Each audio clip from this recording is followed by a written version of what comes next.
Hello, my friend. Imagine your family is planning a vacation. Your dad wants to go to the mountains, your mom wants to see the beaches, and you want to visit the new cricket stadium. What happens next? Do you all argue, or do you sit together, talk it out, maybe even vote, and decide on a place that makes everyone mostly happy? That little family meeting, that's a tiny slice of democracy, and it brings us to a huge question we're going to tackle today. Is democracy, the way our country is run, actually a good idea? We hear it's the best system, but does it really deliver on its promises? Join us, we'll check its report card on a few big subjects. Is our government good at its job? Does it help our country's piggy bank grow bigger? How does it handle it when we all have different opinions? And the most important one, does it treat every single person with respect and freedom? Get ready, outcomes of democracy are going to be an epic adventure. So, if democracy is like that big family meeting, does it mean it's a magic wand? You wave it and poof, all problems, poverty, bad roads, everything vanish instantly. Think of it this way, democracy isn't a magical genie that grants all your wishes. Instead, democracy is like a fertile plot of land that a good farmer gives you. Around the world, over 100 countries have this plot of land. They all have a rule book, a constitution, they hold voting festivals, elections, and they have different teams, political parties asking for your vote. But the soil in each plot is different. Some have different histories, different cultures, different amounts of money. Now, the government's job in a democracy is to prepare that land, to plow it, make sure it has water, and keep pests away. It creates the perfect conditions for something amazing to grow. But who has to plant the seeds, water them every day, and work hard to get a harvest of progress and success? That's right, my friend. We do. The citizens, you and me. Democracy gives us the opportunity, but it's our job to use that opportunity to make our country better. It's a tool, not a magic trick. My friend, think about how you choose your class monitor. You all vote, right? You pick someone you trust who will listen to your ideas and speak for you. That's exactly how a democracy works.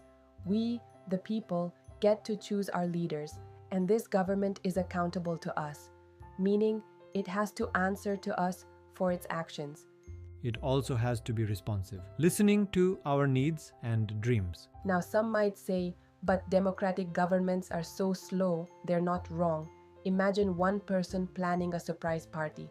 They can decide everything super fast. That's like a non-democratic ruler. But what if the party they plan is boring and no one likes it? A democracy is like all your friends getting together to plan that party. You'll discuss, argue, and take your time. That might be slower, but the final party will be something everyone loves. That extra time is a small price to pay for a decision that is accepted by everyone and works better in the end. Another superpower is transparency. It's like the government is cooking in a kitchen with a giant glass wall. You can see what ingredients they're using and what recipe they're following. Let me tell you a real story about a hero named Nannu from Delhi. He needed a simple ration card, but the officials just kept ignoring him. So Nannu used a democratic superpower called the Right to Information Act, RTI. It was like he knocked on that glass kitchen wall and said, "Excuse me, can you please tell me what's happening with my application?" Guess what? Within a week, his card was ready. He used his rights to make the government accountable. Now, is this system perfect? No. Sometimes the glass is a bit foggy and corruption can happen. But the most important thing is that a democratic government is legitimate. What does that mean? It means it's our government.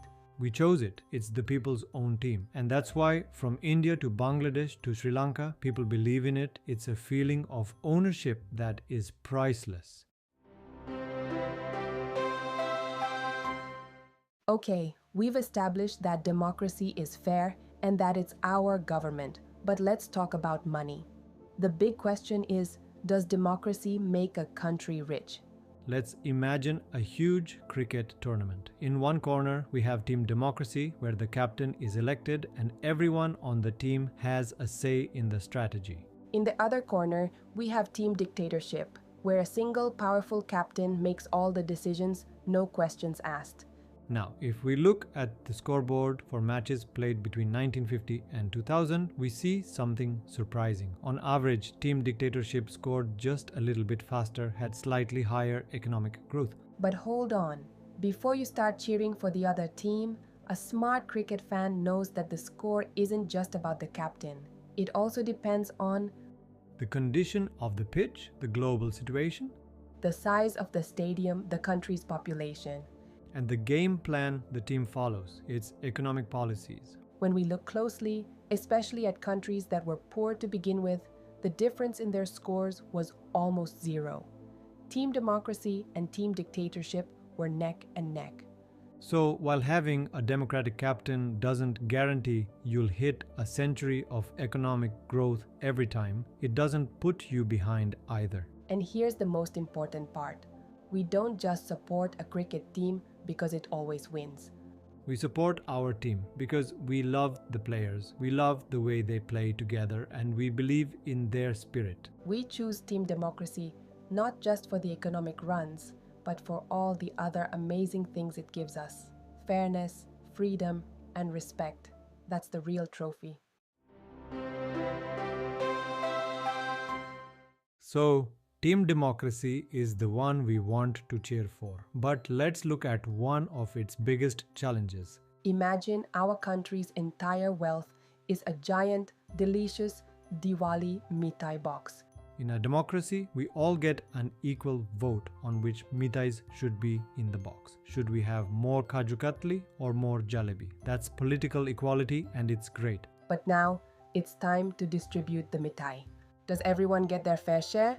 Look at this picture. A few super rich people get to take handfuls and handfuls of the best sweets. Their plates are overflowing, but a huge number of poor people are left with just a single, tiny crumb. They struggle to get even the basic necessities of life. This is economic inequality, and honestly, it's one of the toughest problems for democracies to solve. It's a huge puzzle in our own country, India. The poor make up a massive part of our population, and every political party needs their votes to win. You would think that politicians would be working day and night to solve poverty, right? Yet, the problem remains, like a stubborn stain. It's a bit like we're all playing a game of snakes and ladders. The rules are the same for everyone. But some players get to start their game at number 99, right next to a ladder to the finish line, while many others have to start at number 1, surrounded by snakes. Is the game really fair then, even if the rulebook is the same? This is the big question that our democracy is still trying to answer, my friend. Making sure that everyone not only gets a say in choosing the mithai, but also gets a fair piece of it to eat. Now, for a super important question. Our country, India, is like a giant thali with so many different dishes. We have hundreds of languages, all the world's major religions, and countless traditions and festivals. How can one system of government possibly keep everyone living together happily and peacefully? Well, this is where democracy plays like a brilliant cricket captain. Imagine a cricket team. You have fast bowlers, spin bowlers, explosive batsmen, and a solid wicketkeeper. Each is different with a special skill. A bad captain would only listen to the batsmen and ignore the bowlers. What happens? The team loses for sure. A great captain, a democratic one, knows that to win the match, every single player's voice matters. He holds a team meeting, listens to everyone's ideas, and makes a strategy that uses everyone's strengths. That's how you build a winning team. Democracy does the same for our country. It creates a space for different groups to have peaceful team meetings instead of fighting. But for this to work, there are 2 golden rules. The majority must be a team player. Just because your group is the biggest, the star batsman, doesn't mean you get to make all the rules.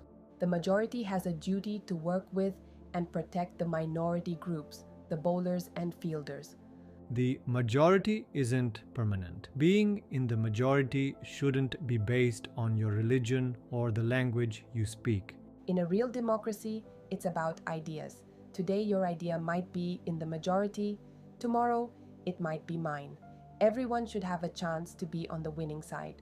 When these rules are broken, democracy gets into trouble. But when they are followed, it works to heal divisions, like when a court in Orissa stepped in to make sure a temple door was open for everyone, Dalits and non-Dalits alike, ensuring we are all one team. So, democracy is good for a diverse country, but what is its ultimate superpower? The one thing that makes it stand head and shoulders above any other system. Democracy champions the dignity and freedom of every single person. Think about it, my friend. More than anything else, we all want to be respected, and democracy is built on this very idea. Imagine democracy gives every citizen a legal shield and sword. In a non-democratic country, if someone powerful treats you unfairly, you have nothing to protect yourself. But in a democracy, the Constitution and the laws are your shield. And your right to protest, to go to court, to speak up, that is your sword. Let's look at the long struggle for women's rights in India. For generations, society was male-dominated. But because we live in a democracy, women were able to use their shield and sword. They fought for their rights, demanded equality, and won legal and moral support. The fight isn't over, but democracy made it possible. It's the same for the fight against caste inequality. For centuries, people from discriminated castes were treated without dignity. But democracy gave them the power to demand equal status and opportunity. Today, even though the problem still exists, our laws and morals no longer support caste discrimination. It is legally wrong. That legal power, that recognition of their dignity is a direct gift of democracy. This is why we value it so much. Democracy doesn't just give us a vote, it gives us a voice, a shield, and the belief that our dignity matters.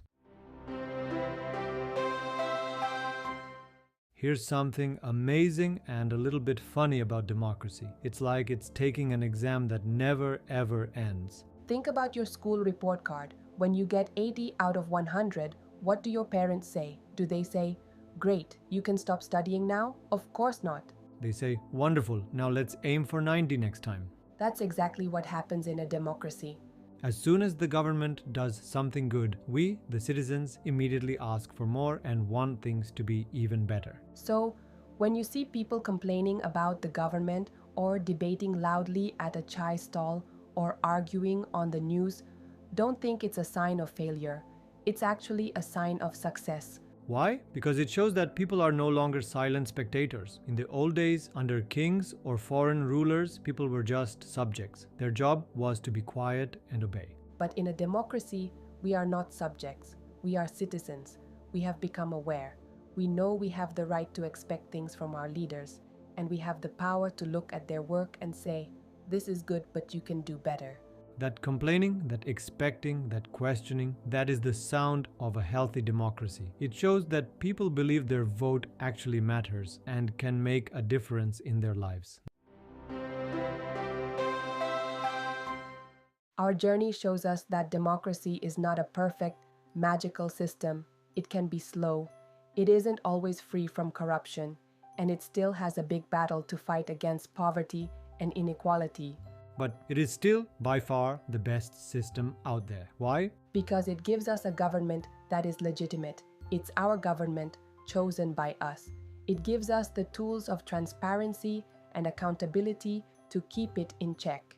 And most importantly, it protects the dignity and freedom of every single Indian. In the end, think of democracy like we are all building one giant house for our entire Indian family.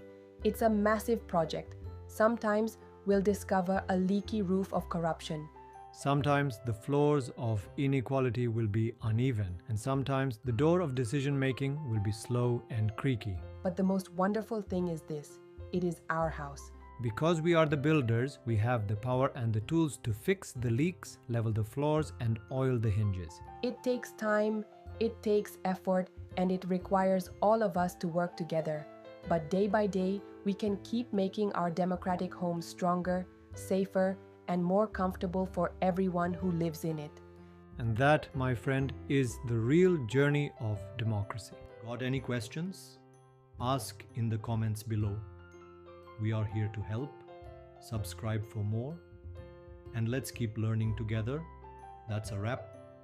Now go out there and amaze the world with what you've learned. See you in the next one.